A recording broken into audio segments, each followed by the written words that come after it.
Today, we are diving deep into a critical topic: how HR needs to adapt talent and career management for the new generation. The stakes are really high. We are seeing a mass exodus of talent, with employees increasingly willing to explore new opportunities, whether that's with a different company or even forging their own path through entrepreneurship. When they feel undervalued or supported, people leave. Microsoft trend study revealed that 53% of employees are actively looking for new jobs or considering leaving their current roles. A Gallup poll found that the lack of opportunities for growth and development is a leading driver of employee turnover, with 48% saying that they would leave for a role with better career prospects. This trend is further fueled by the rise of the gig economy and the increasing accessibility of resources for starting a business. So it becomes a little bit easier. On today's episode, we'll be tackling the big questions. We will explore the biggest challenges organizations face in attracting and especially retaining top talent in this climate. We will uncover innovative talent management practices that are provoking successful, and we will look to the key trends shaping the future of work. We will also delve into what employees really want from their careers right now, from growth opportunities and work-life balance to compensation and impact. And crucially, we are going to be discussing whether companies are doing enough to support their employees' career aspirations and prevent them from seeking opportunities elsewhere. Today, my guest is Shreya Biswas. Shreya Biswas, she is one of the leaders of Gartner, where she leads product development and research.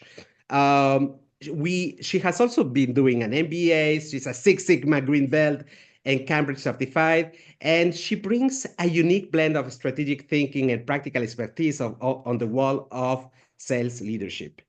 And we all know that Gartner is an infinite source of information.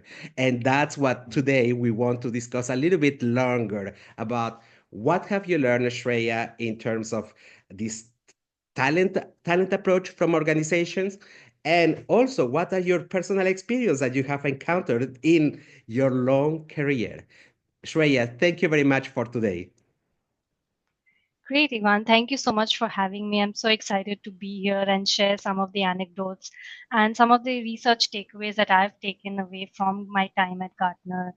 We've spent a lot of time conversing with leaders from different organizations across the world, be it chief sales officers, chief HR officers, and people reporting to these C suite executives. So there's a lot of takeaway that we have because of these conversations. And of course, I've spent close to 8 years in the industry, being in the industry myself. So, a couple of personal anecdotes as well. So, I'm happy to share them. I would love so. Let's dive a little bit more into the subject. So I'm aware that there is some big challenges for organization today in terms of attracting, retaining, and developing talents.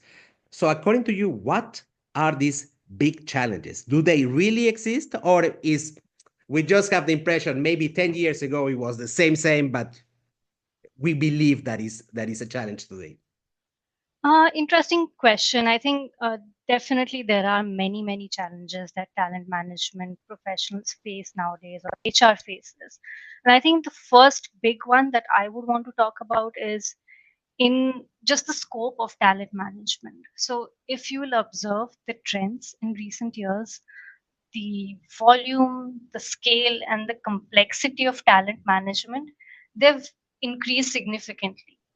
But the challenge is that the resources have not kept space. So, what we have learned from speaking to so many talent professionals is that the scope of responsibility for talent management has increased substantially over the past few years. And it is because organizations are undergoing such large transformations that obviously skills need to rapidly change. And given the fact that the labor market continues to remain so competitive, an interesting statistic is that 55% of HR leaders agree now that they are getting more requests on a wide variety of topics. And talent management only has partial responsibility for every aspect of HR. So there are so many things that come within the gamut of talent management, be it learning and development, employee experience, performance management, succession management. There's career pathing and internal mobility. There's also workplace planning and organization design. So all of these things are kind of merging into talent management. So the breadth of talent management continues to expand. But the challenge is that despite the increase in the function scope, uh, 74% of talent management leaders have not increased the size of their teams and have no plans to increase the size in future. So what we see now is that leaders are often grappling with ways to do much more with very less resources, Hmm. and they often end up stretching themselves and their teams very thin. So it's because of this expanding focus that they become involved in time intensive processes and don't really add value to the business. Hmm. So that's, I think, the key challenge that I can think of. You know, I have the impression that it's almost like the business has rediscovered the role of HR post the pandemic. So Yes. before the pandemic, it was like the place where you dump any administrative task. So Yes, suddenly, absolutely. people well qualified in psychology, in managing people, they had to do these famous Excel files that they had to fill up for hours and hours. And suddenly, whoops, we have different type of needs. We are losing people. We need to empower HR teams with different type of tasks, as you have mentioned. So 55% more demand for human resources. That's kind of a lot. Yeah. Now, the sad thing, in fact, Shreya, is that between the end of the pandemic until today, it's only now that there is the rediscovery of automation in these administrative processes. So it's almost like 2 years, a little bit too late. And in the meanwhile, HR has been bombarded with the usual administration and on top the big challenges for corporations. That's crazy, right? It is, and I'm glad you brought up automation because that's something that's also a recent trend, but also poses another challenge that we can discuss today. You'll see that there's so many new technologies that have just come up. There's a technology explosion in the recent years when it comes to, let's say, the use of AI to help HR organizations. But the thing is that these technologies, they just offer a confusing array of capabilities, and there's no single technology that can meet all typical needs for any organization. And the challenge that organizations face now is they don't often integrate very well with each other. So the challenge that talent management leaders face now is that they find it very difficult to navigate this market's complexity, and they struggle to prioritize their technology capabilities or invest in the appropriate solutions. Hmm. So they know that there's automation, there's technology, but it's deciding the right path or making sure that they are putting their money into the right basket is what is a challenge that is emerging right now. Huh. And that's the job of CEOs, in fact, to decide to invest on this empowerment of the HR function. So to allocate budget resources, if they're Yes. not going to increase people, that's even fine. But that you don't allow them to have the right tools to do their job more efficiently, that's Mhm. killing the baby before he's born, right? Yeah, absolutely. Now, I remember my times in the corporate world. And the type of tools that there was in talent management, they weren't that sophisticated. It seems like it was about the process itself. It was about giving a template to the manager in order that he fills up the opportunities of development, the opportunities if they have achieved a certain objective, if people needs additional resources. Talent management was oversimplified into that's the training that they need, that's how they perform, and that's my expectations about his future in terms of potential in this company. That's I mean, I hated that process, to tell you the truth, because Yeah. it was taking once per year at least 2 to 3 days in order to fill up these bloody templates. Hmm. And Yeah. and people knows that in order to be developed, you need continuous feedback, not once per year. And if I remember what happened, then it's luck. So, is there any alternative talent management practice that you have seen and you have seen that it works? Alternative, not the traditional bullshit that I just mentioned before.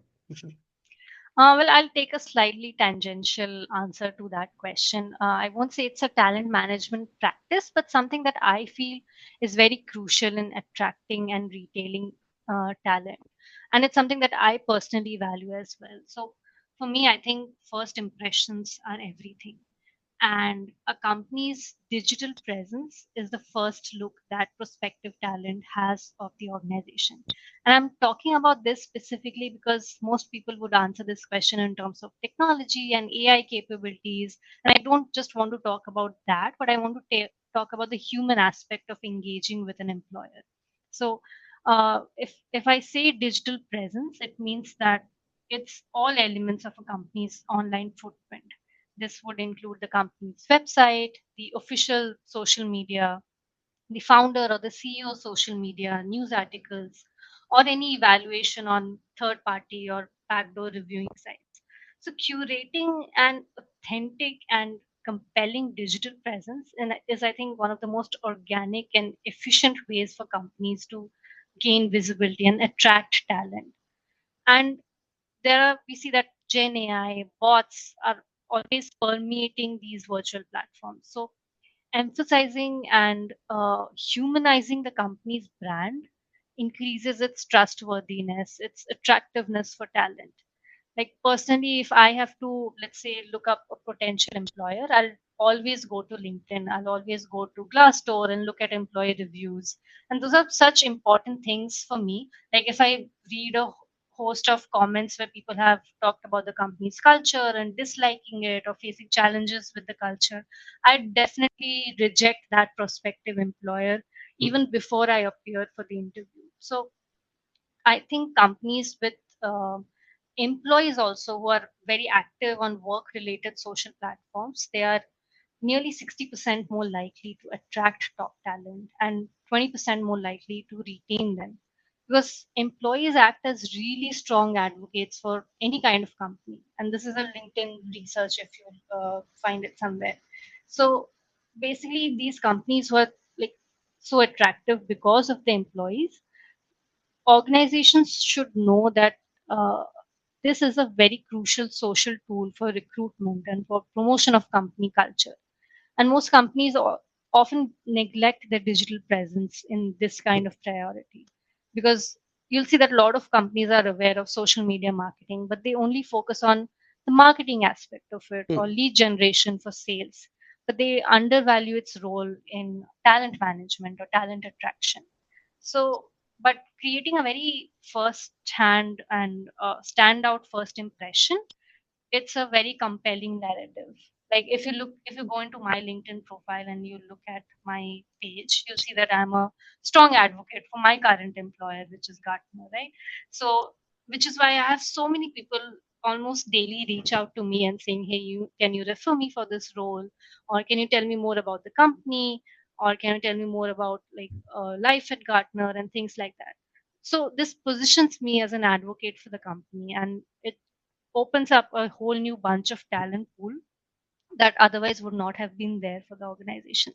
So I think these are some critical aspects that organizations miss, but can be a very strong tool for attracting and retailing talent and overall talent management. Everyone is proud to be part of a very good organization, right? I'm very proud, like I'm part of such a healthy organization. And the same goes for any prospective employee. Absolutely.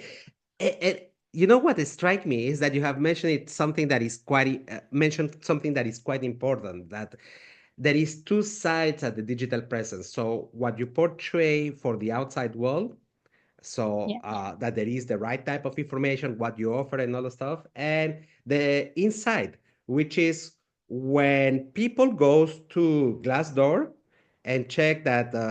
company XYZ has a shitty reputation, Yeah. that the people are mistreated. So there is both sides that have to be taken into account. It cannot be that there is somebody complaining about a bad culture, toxic culture, and that there is no answer from anyone in Glassdoor.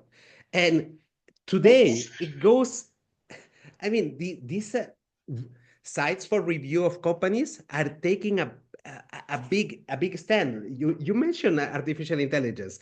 I'm aware, for instance, about one tool called Culturama that is capable of looking around the internet, everything that's being said about a company. So it's not like people complaining. I feel in a complaining mode and then I put something in Glassdoor. No, anywhere, so that in order to Hmm. balance positive and bad reviews and all of Right. that, Yeah.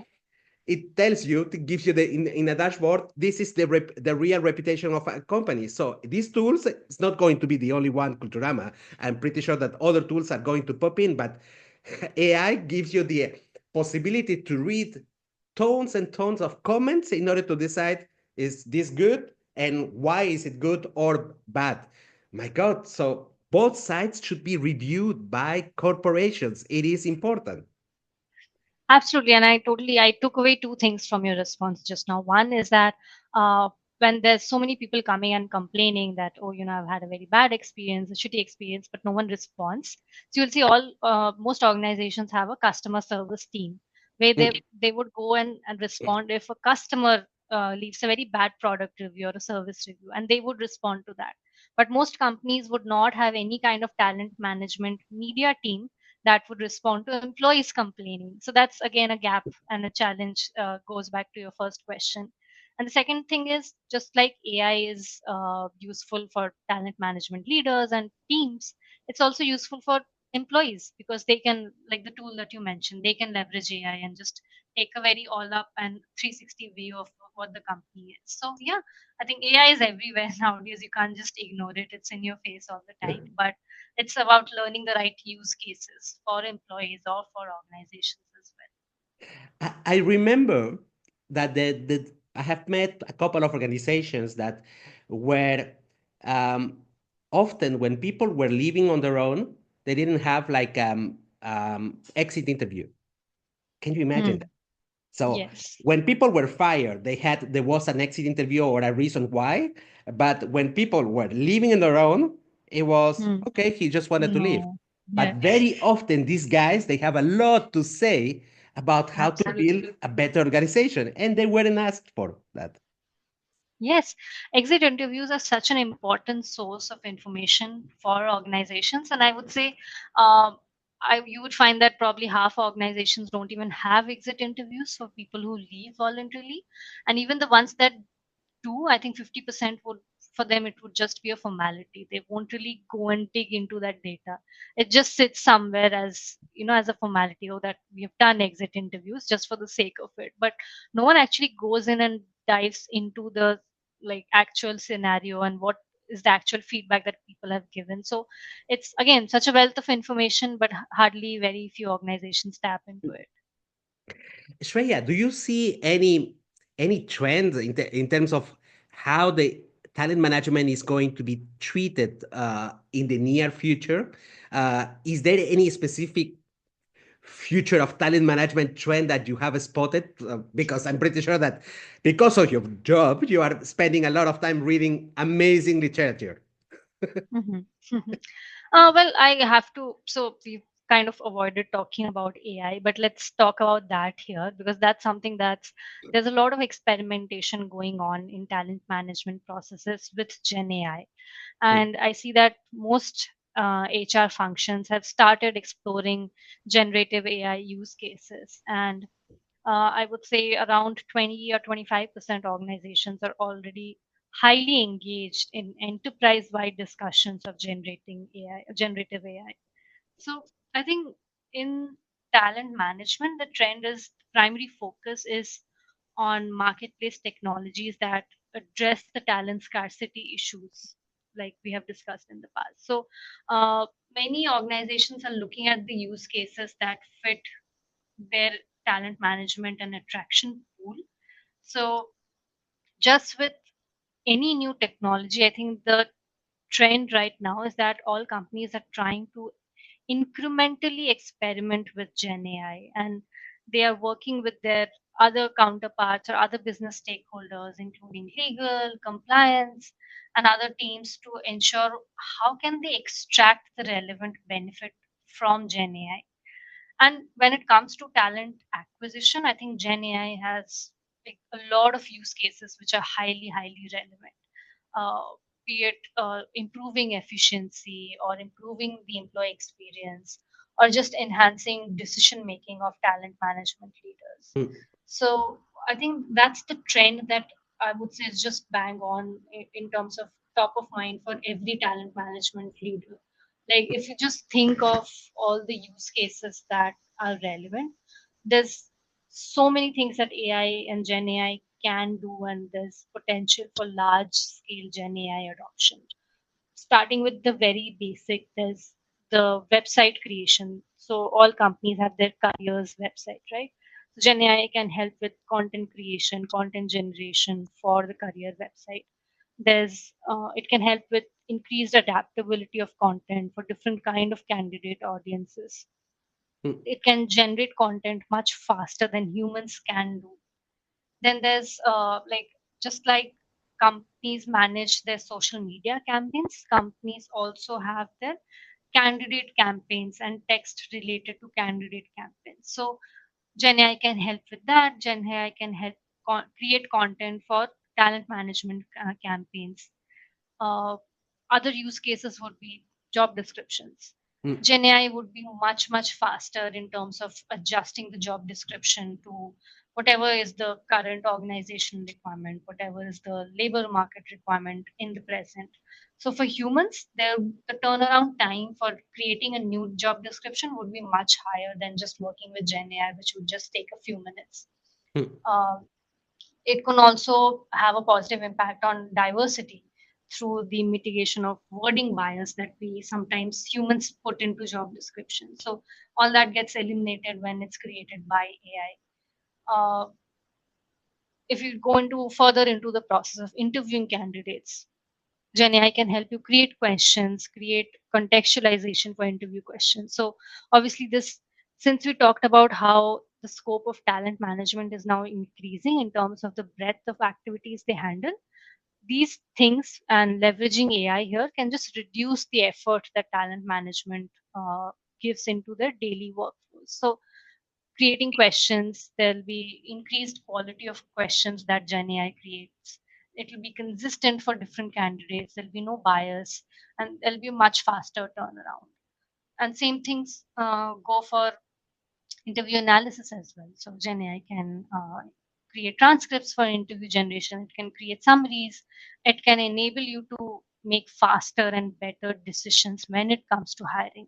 So there's host of use cases. There's like it can help you create offer letters. It can help you create onboarding content. So there's so much that comes under the gamut of Gen AI and what it can help talent management professionals with. So I think that's the trend that's there to look out for, and we'll just have to see how organizations are kind of jumping onto this trend and just making the best use of this technology so that they are able to minimize the human effort and automate these tasks, which kind of are a recurring thing for everyone. Hmm. Absolutely. Hopefully, human resources is doing something about it. If they haven't done it yet, they're going to lose a competitive edge because now it's a little bit like managing social media. So it's about who gets the top talent first. And if Yeah. you're going to be interviewing thousands of people, then do it the correct way at the scale with the right automation. You mentioned a point that doesn't have anything to do with AI, but then a question came to my head about Mhm. scarcity of talent. So it's Mm. very difficult.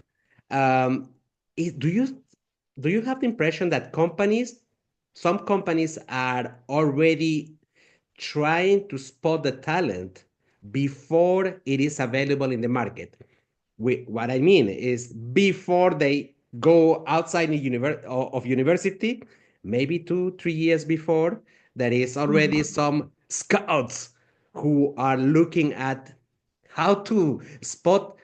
And it's not about the grades, it's about These human skills that are now powerful. Is there somebody working on that? Interesting question. So I recently read about a new research that Gartner has published, where we talk about. So earlier companies had they just hired people fresh out of school, so fresh out of graduate schools, basically. But now they have these immersive programs where they work with students who are in courses, and they spend 2 to 3 years coaching them or kind of shaping them up for the roles that they want to hire. So those are newer kind of programs that are coming up, and I've seen it in India as well, though not as much. But there'll be joint programs which are in conjunction with the university and with an organization. So you spend a couple of months in the university learning the basics of the courses. Then you spend a couple of months on the job as probably a temporary employee or as a trainee or as an intern. And it's like a 2 or 3 year kind of integrated program, and then once you complete school you get inducted into the workforce. So what happens is that the time to productivity is much faster. Like if you hire someone who comes from a different organization or just from fresh out of school, you will need 6 months to upskill them and get them ready to like complete productivity. But for these people, because they've been in the system for so many years, they'll be like fully productive employees right from day one.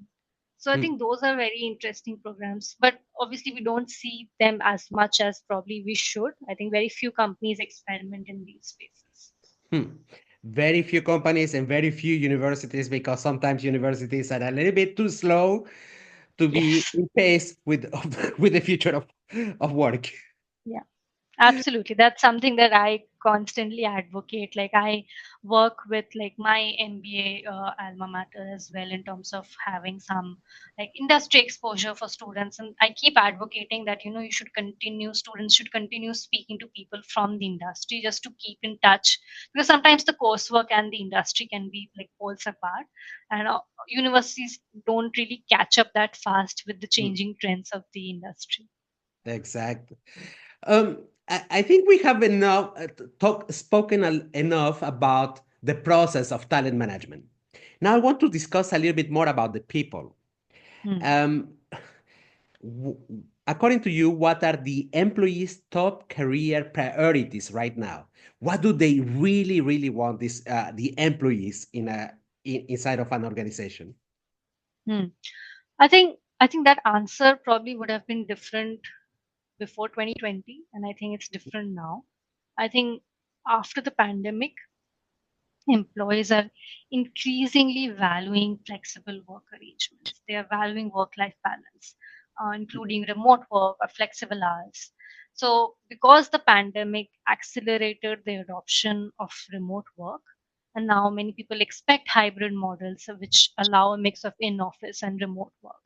Like if I take my example, I have a background in financial research and investment banking. So obviously you can imagine that with those kind of organizations, the regulatory standards are much higher. There's very crucial data management. There's restrictions around taking your work home. Like Mm, we couldn't carry our laptops home. We had to leave them in office. We weren't allowed personal phones in the Bay Area where the workstations were. But obviously then the pandemic came and all those went for a toss. Like if you wanted to sustain the company, you had to allow employees to work from home. So obviously everything changed and people were taking laptops home and then working from home. So just with that huge change that disrupted our lives, I think people's expectations from organizations have changed. I think nowadays everyone will ask, I think the first question is it a fully in office environment or is it hybrid? Is there flexibility around work hours? Is there flexibility of remote work? So I think that has become priority number one for employees right now. And like even for me personally, I think that has become a priority. I can't imagine going to office for 5 days a week right now. Like earlier I used to. Nowadays I'm comfortable with a remote or a hybrid model and I wouldn't change it. So I think that answer is very different from what it was 5 years ago versus now. But sometimes it's a little bit difficult to decide. But I'm thinking with the brain of my generation. I'm not thinking with the brain of a Gen Z. Hmm. because you made me think about this story on flexibility and work-life balance. I remember in the news 6 or 7 months ago, an employee of a famous top-tier strategic consulting company. Hmm. Okay, you can narrow down. You have at Hmm. least three or four, um, who killed himself because he overworked. The Hmm. same uh, strategic consulting company is the one providing some of my favorite readings in terms of well-being. So Hmm. what they say they do is not what they Right. apply to their employees. So it's Hmm. very difficult to say, oh, I see that this company is publishing about well-being, so they should prioritize well-being, but it's not the case. And that's why it is sometimes a little bit difficult for uh, and future employee to choose to pick the right company, because what you see in the front face is not always what there is inside.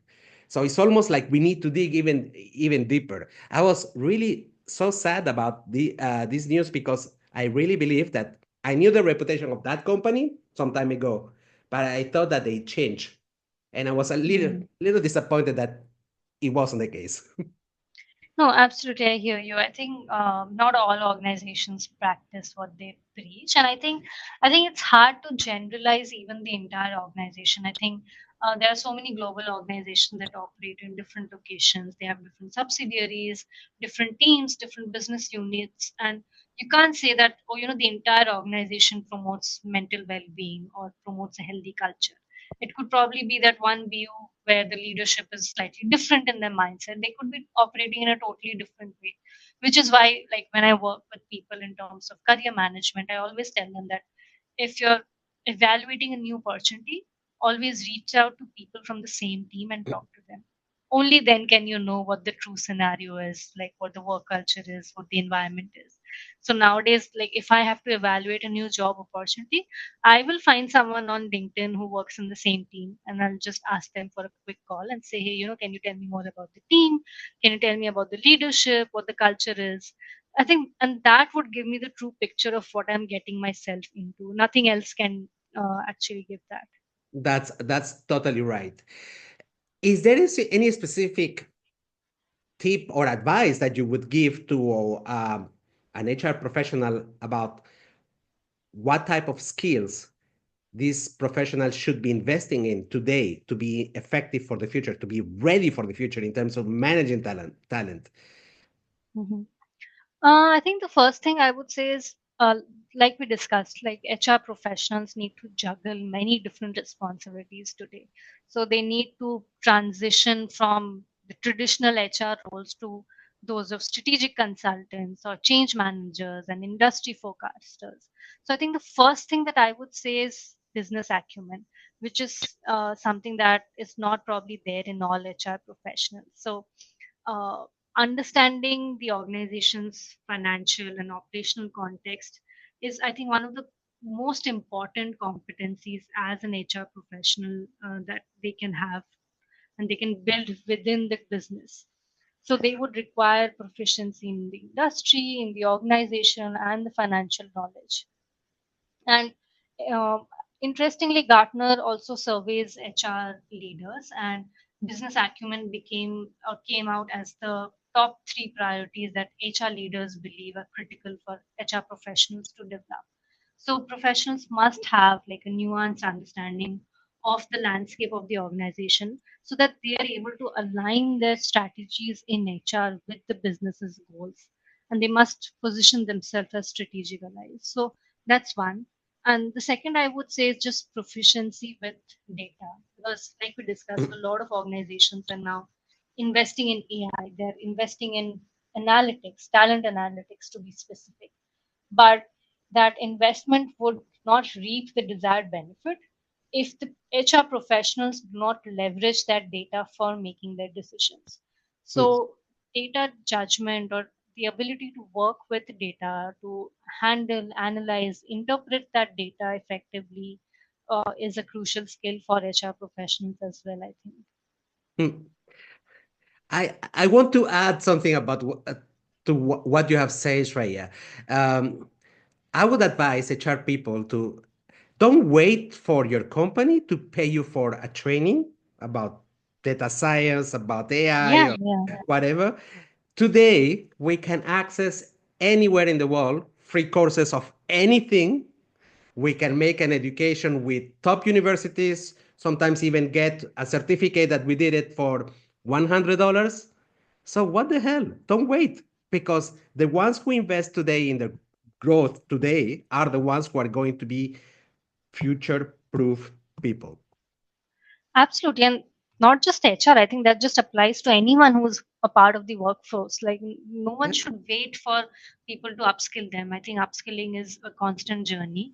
Like, I personally would like go in, and if there's something that want to learn, I'd do that myself instead of waiting for my manager or leader to come and say to me, this is important for you. So it's always important to invest in yourself as well.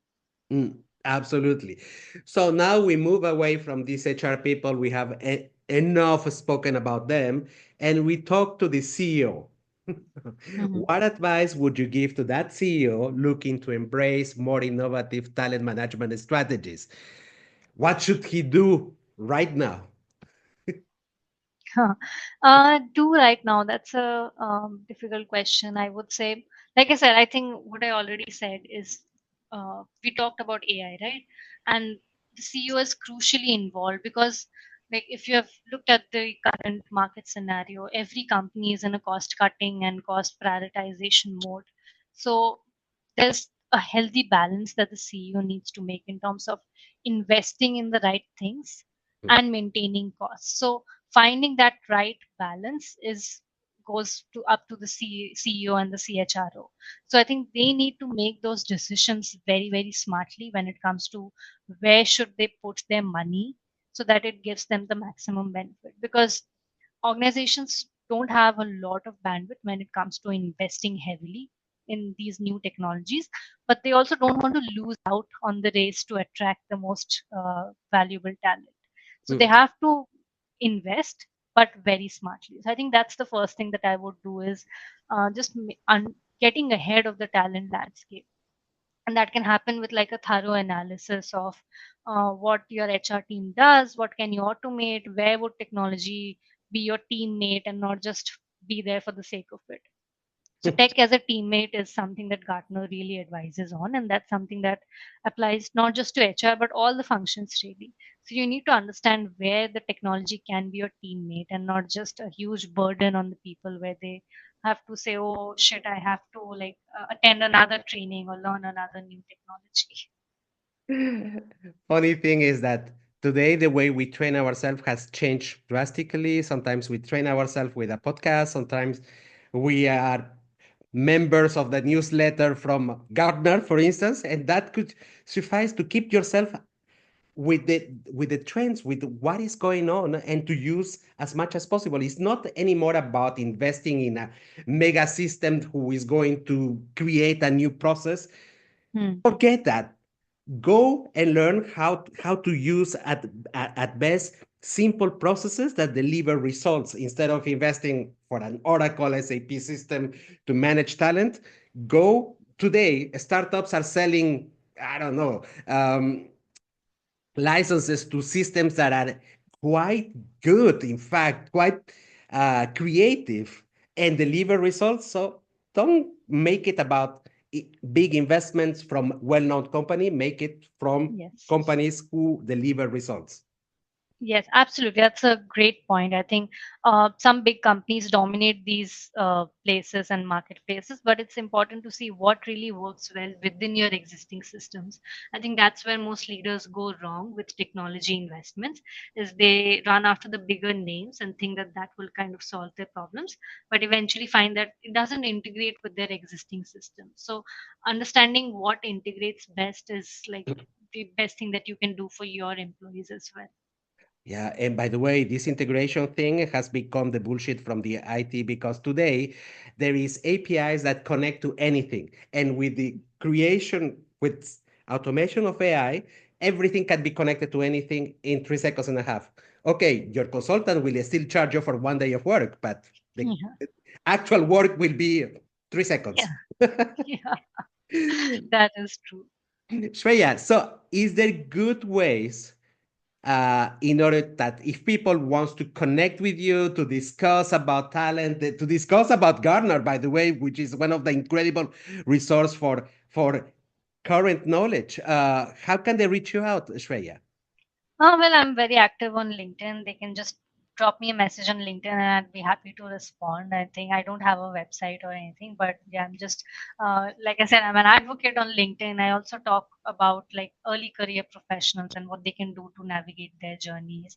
I interview a lot of people in my current role as well as with like partnerships with universities. So I'm great at interviewing tips. So if anyone wants to like prepare for interviews, behavioral interviews, they can reach out to me as well. And like, yeah, LinkedIn would be the best channel. I will be leaving the link to your profile of your LinkedIn profile, but I will also leave the link because I saw a good page of Gartner with you, with all the articles that you created, so that people Hmm. can see a little Sure. bit Yeah. about what you Yeah. are Yeah. made of. Absolutely. Absolutely. I love that. Shreya, it was lovely to have our discussion today about talent management and the future of talent management. How can HR keep up with the trend? Thank you very much, Shreya, for your time. Thank you so much again for having me. I had a lovely time and I hope we can talk about something else in the future as well. I hope to. Thank you, Shreya. Thank you. Have a good day.